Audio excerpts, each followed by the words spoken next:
Kemelut internal Partai Demokrat memasuki babak baru. Yang menarik, dua tokoh kondang terlibat dalam proses hukum sengketa Partai Demokrat. Kubu Muldoko menunjuk mantan Mensesnek Yusril Iza Mahendra sebagai kuasa hukum. Sementara Demokrat pimpinan AHY mendaulat mantan Ketua Mahkamah Konstitusi Hamdan Zulfa untuk menghadapi Yusril. Kita daftarkan di Mahkamah Agung dan Mahkamah Agung tentu akan memfollow up permohonan kita itu misalnya dengan menyurati termohon dalam hal ini dalam Menteri Hukum dan HAM untuk memberikan tanggapan terhadap permohonan yang kami ajukan. Tim dari Partai Demokrat dan kuasa hukum Hamdan Zulfa mengajukan berkas ke Mahkamah Agung untuk merespon pengajuan uji materi ADART partai. Partai Demokrat mohon keadilan karena dalam permohonan judicial review terhadap anggaran dasar Partai Demokrat tidak menjadikan Partai Demokrat sebagai pihak. Mahkamah Agung dalam hukum acaranya yang dikenal hanya termohon. Termohonnya yang diajukan dalam permohonan itu adalah Menteri Hukum dan HAM.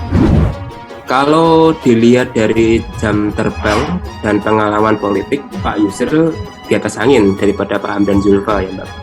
Beliau pernah di level eksekutif maupun ke yudikatif, bahkan juga legislatif. Artinya agak jangka kalau Pak Hamdan kan baru di level yudikatif. Partai Demokrat sendiri, bagaimana caranya mereka bisa maju sebagai pihak dalam perkara ini, itu saya tidak mau berkomentar. Nanti saya jadi advokatnya Partai Demokrat nanti. Kan mereka sudah punya advokatnya Pak Hamdan Zulfa kan bekas Ketua Mahkamah Konstitusi. Jadi kami mohon keadilan, memberikan kesempatan pada Partai Demokrat untuk memberikan penjelasan-penjelasan dan keterangan yang terkait dengan permohonan itu, ya, agar masalahnya clear. Kuasa hukum kubu Muldoko, Yusril Iza Mahendra, menanggapi pernyataan dari pengacara DPP Partai Demokrat, pimpinan AHY Hamdan Zulfa. Menurut Yusril, permohonan judicial review atau JR, formil dan material, tidak ada yang aneh seperti yang diucapkan oleh Hamdan Zulfa. Yang aneh justru sikap DPP Partai Demokrat sendiri, tegas Yusril kepada wartawan Minggu 10 Oktober 2021. Yusril mengurai bahwa yang diuji oleh pihak Muldoko bukan ADART Partai Demokrat ketika berdiri, tetapi ADART perubahan tahun 2020. Dia mengingatkan bahwa AD perubahan itu bukan produk DPP partai manapun, termasuk Partai Demokrat.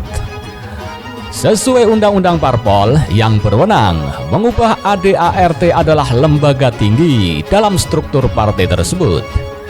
Di Partai Demokrat, lembaga tertinggi itu adalah Kongres. AD Perubahan Partai Demokrat tahun 2020 bukan produk DPP Partai Demokrat, tetapi produk Kongres Partai Demokrat tahun 2020. Di partai, kewenangan ada pada Kongres atau Muktamar. Sementara dalam perseroan terbatas, kewenangan ada pada RUPS. Akan terjadi tindakan seenaknya jika partai atau direksi perseroan terbatas dapat mengubah anggaran dasar, jelasnya. Menurut Yusril, jika pengacara Hamdan Zulfa meminta supaya DPP Partai Demokrat dijadikan sebagai pihak yang paling signifikan memberi keterangan atas permohonan judicial review, maka hal itu justru aneh. Kalau belum sidang MA sudah mengaku DPP Partai Demokrat sebagai pembuat ADART, maka pengakuan tersebut akan menjadi bumerang. AD itu otomatis tidak sah karena dibuat oleh DPP Partai Demokrat, katanya. Dalam persidangan MA nanti, surat kuasa yang diberikan DPP Partai Demokrat kepada Hamdan Zulfa bisa diekspresi sebagai surat kuasa yang tidak sah. Kalau pengacara DPP Partai Demokrat Hamdan Zulfa mau mencobanya, silakan saja, tantang Yusril Iza Mahendra.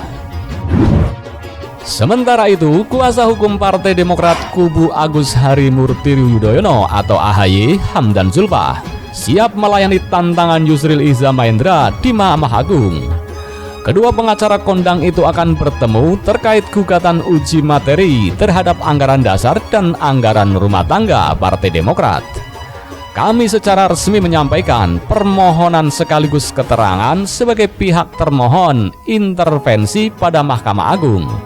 kata Hamdan Zulfa di Gedung MA, Jakarta, Senin 11 Oktober 2021. Partai Demokrat ajukan secara resmi untuk menjadi pihak terkait dalam gugatan uji materi terhadap anggaran dasar dan anggaran rumah tangga atau ADART yang diajukan Yusril Iza Mahendra selaku pengacara Muldoko. Surat permohonan itu diantarkan langsung kuasa hukum DPP Partai Demokrat Hamdan Zulfa ke Mahkamah Agung di kawasan Gambir, Jakarta Pusat, Senin 11 Oktober 2021. Kami secara resmi menyampaikan permohonan sekaligus keterangan sebagai pihak termohon intervensi pada Mahkamah Agung, kata Hamdan Zulfa.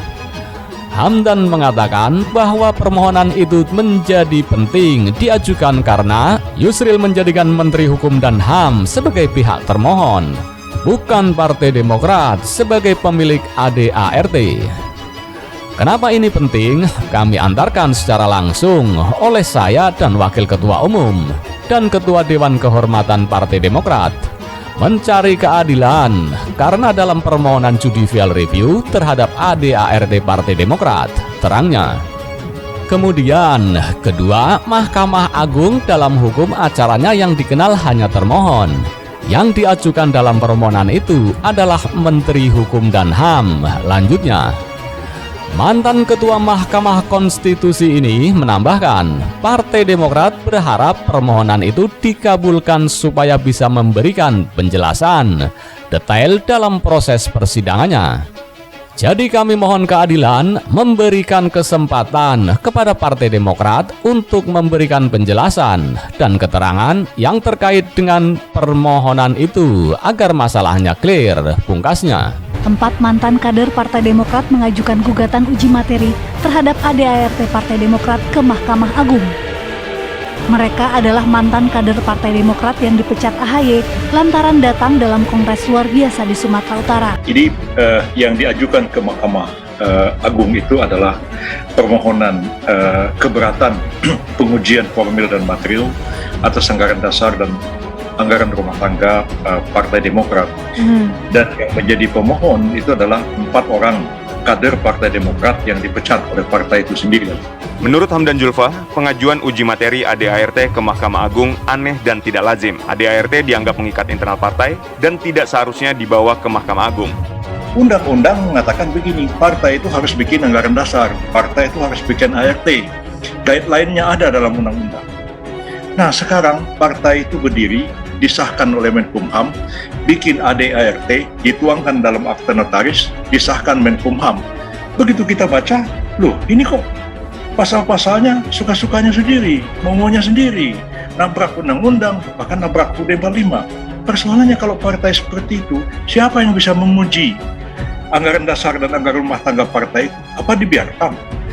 Partai itu dibiayai dengan uang rakyat, ya. Yang punya wakil di DPR itu dapat bantuan uang APBN. Nah, partainya suka-suka ketuanya, suka-suka ketumnya, suka-suka mereka sendiri, suka-suka keluarganya. Loh, emang bisa begitu?